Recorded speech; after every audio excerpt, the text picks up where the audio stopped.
Assalamualaikum everyone. Today we are going to discuss about economics as science of material welfare. It is a view of neoclassicals. जैसा कि हम पहले पढ़ चुके हुए हैं, एडम स्मिथ और जो दीगर क्लासिकल इकोनॉमिस्ट थे उनका कहना ये था कि इकोनॉमिक्स जो है वो स्टडी ऑफ वेल्थ है। लेकिन बहुत सारे इकोनॉमिस्ट और सोशल थिंकर्स ने बाद में इसे डिसएग्री किया और उन्होंने कहा कि इकोनॉमिक्स जो है वो डिफरेंट है और जो वेल्थ है वो डिफरेंट है।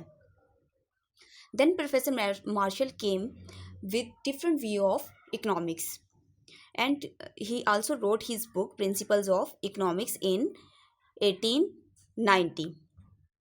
तो उन्होंने इकोनॉमिक्स को एक डिफरेंट व्यू से देखा और उन्होंने कहा कि economics is the study of human material welfare. तो यानी उन्होंने कहा कि इकोनॉमिक्स जो है वो ह्यूमन मटेरियल वेलफेयर है की स्टडी है, ना कि वेल्थ की। यहाँ पर उन्होंने जो क्लासिकल्स का व्यू था उसे मुकम्मल तौर पर डाइवर्ट कर दिया है वेल्थ टू मटेरियल वेलफेयर। अगर हम ये देखें कि मार्शल ने किन अल्फाज में इकोनॉमिक्स को डिफ़ाइन किया है तो वो ये हैं: economics is the study of mankind in ordinary business of life, how to get income and use it.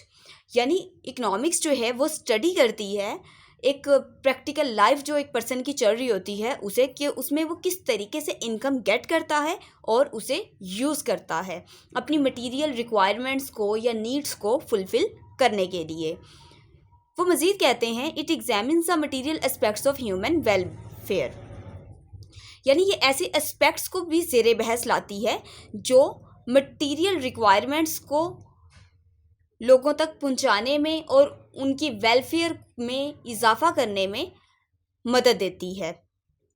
अगर हम इनकी होल डेफिनेशन को देखें तो इसमें 3 तरह के व्यूज़ पाए जाते हैं कि स्टडी ऑफ ह्यूमन बिहेवियर, जिनमें फर्स्ट है स्टडी ऑफ ह्यूमन बिहेवियर में वो इस चीज़ को तो डिस्कस नहीं करते कि कौन कितना रिच है या कितना पुअर है, लेकिन जो मटेरियल फॉर्म में उन लोगों की रिक्वायरमेंट्स हैं उसके सिलसिले में लोगों की जो स्पेंडिंग है और जो अर्निंग है उन एक्टिविटीज़ को स्टडी करती है कि वो किस तरीके से अर्निंग कर रहे हैं और स्पेंडिंग कर रहे हैं अपनी मटेरियल नीड्स को फुलफ़िल करने के लिए। सेकंड चीज़ है प्रमोट ऑफ मटेरियल प्रोस्पेरिटी, यानी ऐसे एस्पेक्ट्स को ज़ेरे बहस लाती है जिनके ज़रिए प्रमोट हो मटेरियल प्रोस्पेरिटी, यानी मटेरियल फॉर्म में आपके पास जो भी चीज़ें अवेलेबल हों उसके ज़रिए आपके माशरे के अंदर खुशहाली आए। जैसे अगर गवर्नमेंट रोड कंस्ट्रक्ट करवा रही है किसी एरिए में, पार्क्स बनवा रही है, कॉलेजेस डेवलप करवा रही है, तो वो ये सब किसके ज़ुमरे में आएंगे? मटेरियल प्रोस्पेरिटी के ज़ुमरे में। तो वो कह रहे हैं कि इकोनॉमिक्स ऐसी चीज़ों को एनालाइज करती है, उनकी स्टडी करती है।